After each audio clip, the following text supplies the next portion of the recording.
Makanya banyak cerita-cerita di kitab-kitab itu, dan ini orisinal menurut saya cerita-cerita ini. Turune wong alim iku luweh ibadah timbang ibadahe wong bodho. Maksudnya bukan masalah turu be ibadah kok apik turu mboten. Ada pola ibadah yang salah, nggih, ada pola ibadah yang salah. Misalnya begini ya, contoh yang paling nyata. Wong bodho niku kadang ora roh dur, pepe seneng salat, ame ning masjid salat. Tapi sekali mlebu omah, "Dek, sarapanku wis mateng. Endi gedang gorengku, Mang?" Niku kula ngaji teng Yogya tak bulan baleni. Sehingga kenangannya anak istri itu bapak nak teko iku mangan. Cah cilik roe kenangane sampean, pokoke anggere bapak teko iku mangan, bariku glegeken, bariku rokok. Padahal wong soleh tenan, nek nang masjid ya qobliyah, dia apa ae dilakoni. Tapi ketika di rumah khas sebagai manusia sing koyok kewan golekane pakanan nah iku kental. Ngamuk perkara rokoke ilang, mbok ngamuk perkara rung disediani mangan, mbok ngamuk perkara gedang gorenge dikekno anake. Padahal jatahe dekne. Ini melahirkan memori yang buruk, memori yang napa? Buruk. Sehingga ibadah sing model ngeten iki, qobliyah ba'diyah ning masjid ora pati ditampa pangeran. Mergo ibadahe wong bodho. Niku sampai Nabi nate duka. Ada seorang sahabat soleh meneng masjid solat. Nabi cara mengingatkan sambil duka. La taj'alu buyutakum kuburon. Omahmu iku mbok dadekno kuburan. Coba kalau begini, makanya solat yang sunat di masjid itu sebetulnya hanya tahiyat masjid dan fardu. Nggih, kabeh ulama ijma' solat yang sunat di masjid itu hanya tahiyat masjid dan apa? Fardu, ma'al jamaah. Kalau lainnya itu sebaiknya di rumah. Bahkan sholat sunat di rumah itu lebih afdal beberapa kali dibanding sholat sunat di masjid. Ini riwayat sahihah dan disepakati semua ulama. Logikanya sederhana. Kulo nu ngrasakno tenan. Anak-anak kulo mulai cilik senenge Quran karena dia taunya kalau habis maghrib bapak pasti baca Quran, ibu baca Quran. Ya sudah, kenangannya hanya itu. Kenangannya kalau saya habis pergi misalnya mesti wudu. Ya tidak tahu alasannya, pokoknya tahu itu. Saya itu belum pernah datang terus tanya makanan. Angger teko nggih wudu, terus santai. Bar 5 menit lagi takok nak lesu nggih golek mangan. Jangan sampai memori anak kita, istri kita nyambut kita pertama pikirannya napa? Pakanan. Sehingga kadang anak wong saleh iku watake kepaduan. Mergo roh bapake angger teko ya pakanan. Engko ngamuk ya perkara pakanane ilang. Bagaimana Anda bisa mendidik anak dengan suasana pakanan? Cara Quran yakuluna kama takulul an'am. Itu tidak bisa begitu. Lah omah sing koyok ngono iku Nabi ngistilahno ekstrim, iku jenenge omah kuburan. Istilah Nabi la taj'alu buyutakum kuburan. Kowe padha karo ndadekno kuburan ning omah. Lho Nabi niku kula niku Kulo nu masih urip modern, artinya modern misalnya jagane sesuk kulo nggih gadah sakniki, itu sudah modern. Tapi kulo tetap tawakal, artinya ngeten. Kan beda nggih. Nggih niki rungokno tenan. Misalnya saya tanya istri saya, "Dek sesuk masak apa?" Artinya memori makanan itu dimulai tanya jam 8 malam. "Dek sesuk sarapan opo?" Malam itu sudah ada memori. Akhirnya bojoku mikir, "Sesuk masak opo ya? Sop apa pecel apa sambel?" Berarti bengi iku serapati eling pangeran. Mergo mikir nentokno senengane bojone. Wesuk tangi turu memulai piye carane gawe pecel. Itu kriminal. Nah, ulama ngoten napa? Kriminal. Coba bandingkan misalnya begini. Saya sebagai manusia kadang kepengin sesuk pengen mangan pecel, tapi tak empet. Wes pokoke bengi iku wiridan utawa sinau. Pas mulai jam belanja saya baru bilang, "Dek, apike masak pecel." Itu ada waktu 12 jam di mana saya punya ruang yang bebas mikir agama, mikir ilmu. Bojoku ya di ruang bebas tahajud, mikir ibadah. Karena enggak perlu dicekoki sesuk masak apa. Bedanya sangat beda. Paham ya? Karena salah memulai itu ya salah. Mulane ketika ada Nabi, fa innakum fi sholatin man tazartumus sholat. Kowe iku ya wis salat nak ngenteni salat. Misalnya begini. Jam 11, kowe wis ketok adus. Anak mesti kenangane, bapak ngerjam sholat sadus persiapan ning masjid. Berarti satu rumah, iku sepakat. Bapak orang ngarah mangan, anggere sadus mesti persiapan ning masjid. Orang ngarah mangan. Bojo ora perlu nabrak goreng tempe, goreng gerah, mesti kere ribet. Paham ya? Lho niki penting. Kadang kita wis melarat Ribet. Kowe wis melarat, wis terkenal teko-teko takok pakanan. Wong duwene gereh mbek lenga kletik entek. Wah akhirnya bojom kan ribet. Wong melarat malah repot. Goreng tuku lengose. Engko barang apa nyumet koreke rusak. Paham ya? Lu wis ngerti nak mangane ndek ning ribetno bojo kok teko-teko takok napa? Mangan iku ora memperkeruh masalah to. Coba kalau dari awal sampai tradisi Islami, karena Rasulullah idza qadima min safarin bada habis sholat. Bojomu kan tenang. Gerah ya rontok entek, minyak goreng yang rontok entek, tapi tenang ya, bojoku teko mesti sholat sik. Engko ora ngapun arung mangan, wong bar sholat itu setane ilang, rapati kereng. Setane rapati kereng. Artinya bener-bener ma anzalna alaikal Qur'an apa litasqa. Sing mari kowe tasqa mergo ora tau konsep Qur'an. Kira mentakok pakanan.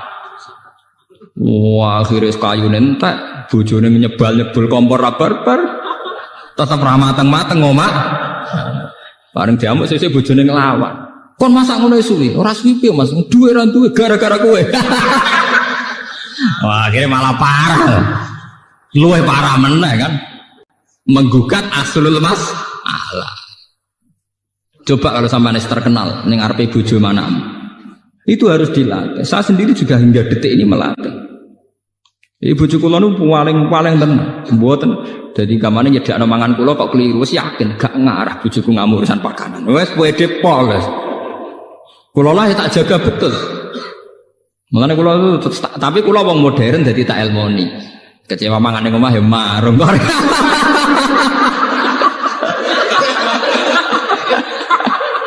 Kok repot.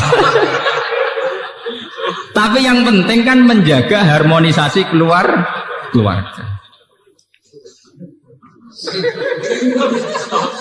Nggak artinya nggak apa-apa loh. Ilmu modern dipakai sarana untuk kebaikan bersama. Daripada ke ngamuk bojo perkara tempe hilang, ya sudah. Teko sholat, ora ana sing kurang, ya tuku bar selesai. Toh kowe tuku ning warung bagian ibadah. Wong duwe warung ya niate kerja. Kowe nyenengno wong kerja. Allah yang seneng. Mbah kula nu senengane marung, bapak kula senengane marung. Nanti kula tangklepi. Cara ulama itu kan marung kadang pantangan. Tapi nak bapak kula, mbah kula termasuk guru kula wis seneng marung, tak takoki. Wong gawe warung iku api-apike wong. Artinya ndekne melawan cara mendapat rezeki secara jalan pintas. Mulane Kanjeng Nabi itu menghormati betul wong kerja. Ketika Nabi ditanya ibadah terbaik itu apa? Jawab Nabi amalur rajul biyadihi. Orang bikin warung itu artinya melawan mencari rezeki lewat prostitusi. Orang bikin toko itu artinya melawan mencari rezeki lewat maling dan lewat jalan pintas. Maka proses-proses perdagangan ini menurut Islam semuanya dianggap ibadah. Karena sama saja melawan bentuk nyari rezeki lewat jalan pintas. Tapi kita kadang sebagai kiai ku bodoh, nganggep wong di warung kedunya. Wong di toko gede napa? Kedunya. Cek seneng ya monis wong liya iku lho. Membuat tenang, Nabi piyambak itu memberi apresiasi penghormatan yang tinggi. Nabi ketika ditanya ibadah terbaik itu apa? Amalur rajul biyadi. Nabi pernah ditanya ayul kasbi atyab qol amalur rajul biyadihi wa kullu bai'in mabrur. Semua perdagangan itu ibadah. Kula nate teng pertemuan niki awal-awal cerita, kenapa semua perdagangan ibadah? Wong melarat dikei kadang izin, mergo merasa tidak memberi apa-apa. Tapi nak sampean duit 100 juta terus mergawe, niku tetep barokah. Rezekine nyiprat ning supir ya barokah. Ning gone tengkulak nggih napa? Barokah. Ning karyawan nggih napa? Barokah. Engko nek kowe mblegedu duwe satpam ya barokah bagi keluarga napa? Sehingga Nabi itu penghormatannya itu tinggi sampai dimasukkan yang terbaik dari kalian itu yang melakukan tijarah, perdagangan secara baik. Karena akan melahirkan sistem ekonomi, sistem ketahanan napa? Kehidupan. Jadi kadang-kadang kita jadi kiai ku latah, angger mergawe dianggap napa kedunya. Lantar kula nu anggere esuk nganti sakniki teng pasar. Kula tunjukno bahwa ndak keliru orang menganggap kiai ning pasar ku elek. Kula anggere esuk ning pasar jajak. Angger kepen apa ya tuku, seneng tuku mangreng, gampang. Bojo ora kangelan aku ya seneng selesai to. Kadang didramatisir, wong itu nak masak sing lanang ora mangan niku tersinggung ngene. Lah mari sing lanang ya tersinggung, sing wedok tersinggung. Nang perkara mangane kok tersinggung. Tersinggung krana pangeran ayo kena to. Tersinggung ya perkara gedang. Paham ya kula baleni malih iki. Kenapa ibadahnya orang bodoh itu kadang dianggap salah? Karena kadang begitu itu tadi kejadiannya. Orang menghabiskan suasana religius di masjid, di rumah sama sekali nggak kebagian. Sehingga teko masjid, ijek nganggo serban, kambine cek takwa. Ndi Bu mangane? Ngerti aku teko mangan ra disiap lho. Kambine takwa omongane kok setan. Paham ya? Tempe hilang ngamuk, bareng sajadah hilang ra ngamuk. Artinya yang terkait agama ora tersinggung, tapi nak terkait weteng napa? Tersinggung. Paham ya? Ini contoh ya betapa kadang ibadah wong bodoh dianggap parah karena kadang ya begini nih kejadiannya. Begitu juga adat Jawa. Adat Jawa jare nek ana tamu sing ramah mbek tangga sing ramah. Akhirnya ambek tuamu ramah, simpol pitik sugono tamu. Sayap di sugono tamu, anaknya apa mek sidik, goblok, gue tamu. Artinya apa? Api dintekno ning wong liya, anaknya mau keduman sifat elek. Nak kula boten cocok. Kula ditamu nggih tak hormat, anak nggih tak hormat. Nak ning Jawa walian, misalnya kula dadi kiai atau dadi bos atau dadi wong lanang. Cepet dik masak, iku ana tamu. Goblok tamu wis lak mulai nang mateng. Kowe kok ngekeki mangan tamu iku umpama untuk ganjaran. Iku mbok akeh ndi mbek dosane kenyentaki bojo. Paham? Misalnya ke kiai sekejadiane ngoten, kiai kadang nyentaki santri. Nek mergo kon kesusu hormat tamu. Umpama hormat tamu iku ibadah, tapi ambek ngomak ngamuke iku mbok akeh ndi dosane, paham? Lah ini namanya kebaikan sing dientek-entekno. Ambek tamu alus tok. Gamane tamu untuk ndoket tok. Sing dikongkon untuk ri tok. Lha iku ora oleh cara Islam kudu seimbang. Tunggale mau ning masjid. Masjid untuk sholat fardu, untuk qobliyah, untuk ba'diyah, aja untuk deresan Quran. Bareng tok omah, bakasane gedang goreng, njuk kopi, njuk teh. Dadi omahe tersinggung. Cara tanah sing ning omah napa dadi ya cah amen bakas gedang goreng wek. Makanya Nabi dawuh kesunatane sholat itu gonta-ganti nggon. Ngendikane Nabi, perbanyaklah tempat-tempat sujud. Dengan demikian saksi kamu nanti di akhirat banyak. Sehingga kalau kamu sujud di masjid, masjid bersaksi kalau kamu bersujud. Nanti di rumah, ruang tamu sujud, ruang tamu kamu ya bersaksi bahwa saya pernah dipakai sujud. Di kamar kamu juga sujud, kamar kamu bersaksi bahwa saya pernah dipakai sujud.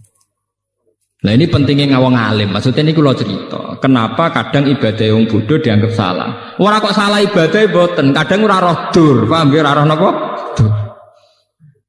Boten nak ibadahnya nggak apa ibadah. Tapi akibat dari salah kaprah ini melahirkan tradisi sing jomplang. Hormat tamu berlebihan, ning jero sentak-sentak. Ning masjid religius kok malaikat sekali tok omah koyok setan. Lah iku ya itu yang dianteni Nabi itu enggak boleh. Sampai Nabi ngislano la taj'alu buyutakum napa kuburan. Omam iku aja dadekno napa kuburan. Nah, kalau kita sudah bisa begitu pasti ma anzalna alikal qur'ana napa litas. Lane sakniki dilatih nggih. Kula pun ngelatih pada diri saya. Misalnya sampean pengen masak sesuk apa? Jangan bicarakan malam ini, nunggu sampai besok. Itu Nabi detek. Nabi itu luar biasa. Mulane kalau percaya tenan Nabi Muhammad Nabi, percaya tenan. Detail. Lho Nabi nu mboten nate tangklet sesuk ana sarapan ta ora. Sehingga sampai menjadi hukum fikih, poso sunat itu ora perlu niat dinepno. Nggih, poso sunat itu ora perlu nginepno napa? Niat. Kejadiannya sederhana. Logikanya gampang. Dalile itu Kanjeng Nabi anggere esuk lagi takok. Cara mriki nggih setengah 7, waktu duha setengah 7. Sah. Ana sarapan. Mboten enten ya Rasulullah. Jare Nabi ya enak jare. Idzan asumu. Nek ora ono sing tak pangan ya tak poso sah. Sampai dadi hukum nak poso sunat ora perlu ni. Itu tidak mungkin terjadi pada sampean karena Bu Bakas mulai maghrib. Sesuk ana sarapan ora wis serah. Ngoten to.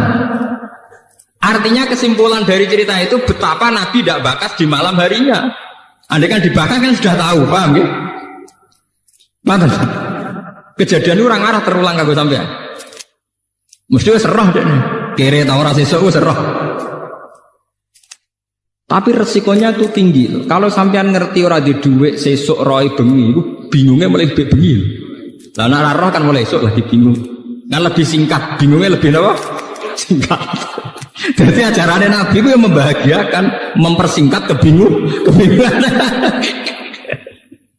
Loh, ini terapi tenan lho. Kalau ngaji tak niati jagongan, ini terapi tapi tak warai. Niki terapi. Lho kula nu dadi kiai aja perkarane ngoten. Dadi tak elmoni.